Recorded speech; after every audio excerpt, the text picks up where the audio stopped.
హైదరాబాద్ లో ఈ సిగరెట్లు విక్రయిస్తున్న ముఠా గుట్టురట్టయింది. అబిట్స్ లో స్కూల్ పిల్లలు ఈ సిగరెట్లు తాగుతున్నట్లు గుర్తించారు. కొంతకాలంగా స్కూల్స్ కాలేజీలపై నార్కోటిక్ బ్యూరో నిఘా పెట్టింది. ఈ సిగరెట్లు మత్తు పదార్థాలు విక్రయిస్తున్న సాదిక్ లాలా, అనిల్ లాలాను అదుపులోకి తీసుకున్నారు. మైనర్లు మత్తు పదార్థాలను కొనుగోలు చేస్తున్నట్లు గుర్తించారు.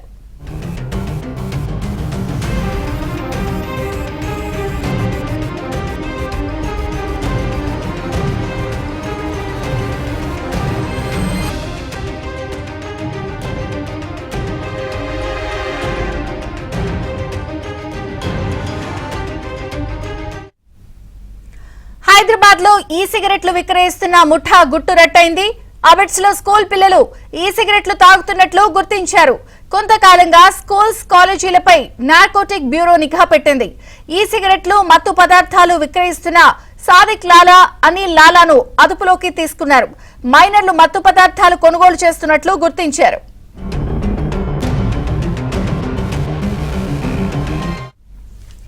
ఈ సిగరెట్లు మత్తు పదార్థాలు విక్రయిస్తున్న ముఠా గుట్టురట్టయింది. వివరాలు ప్రవీణ్ అందిస్తారు. ప్రవీణ్,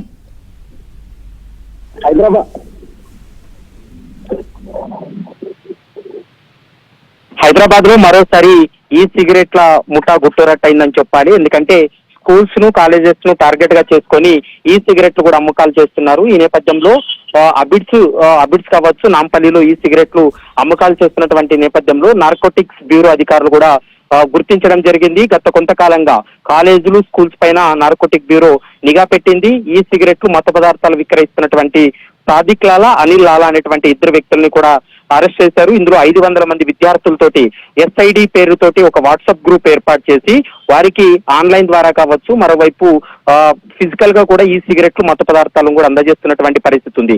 13 మంది మైనర్లకు మత్తు పదార్థాలను వీళ్ళు అందజేసినట్లు, వాళ్ళు కొనుగోలు చేసినట్లు కూడా గుర్తించారు.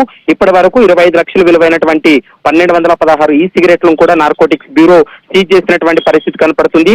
ఈ సిగరెట్లను ర్యాపిడో, ఊబర్, డిటిడిసి ద్వారా డెలివరీ చేస్తున్నట్లు ఇప్పటికే అధికారులు కూడా గుర్తించినటువంటి పరిస్థితి కనపడుతుంది. ముఖ్యంగా ఇందులో little flower school, Saint George grammar school తో పాటు Sujatha high school, Saint Mary's కళాశాలకు సంబంధించినటువంటి విద్యార్థులను టార్గెట్ గా చేసుకుని ఈ సిగరెట్లు అనేది అమ్మకాలు కొనసాగిస్తున్నారనేటువంటి అంశాన్ని నార్కోటిక్స్ బ్యూరో అధికారులు గుర్తించడం జరిగింది. ఈ కేసులో మరికొన్ని అంశాలు వెలుగులోకి రావాలంటే వీరిద్దరిని కూడా పూర్తి స్థాయిలో విచారణ జరిపితే ఇక్కడ హైదరాబాద్ లోనే కాకుండా ఏపీలో కూడా కొన్ని స్కూల్స్ కు, కాలేజీలకు వీళ్ళు ఈ సిగరెట్లు కూడా విద్యార్థులకు అమ్మకాలు చేస్తున్నట్లు కూడా విచారణలో వెల్లడైంది. కాబట్టి వీళ్ళని కస్టడీకి తీసుకొని విచారిస్తే మరికొన్ని అంశాలు బయటపడతాయనేది కూడా పోలీసులు భావిస్తున్నారు. థాంక్యూ ప్రవీణ్.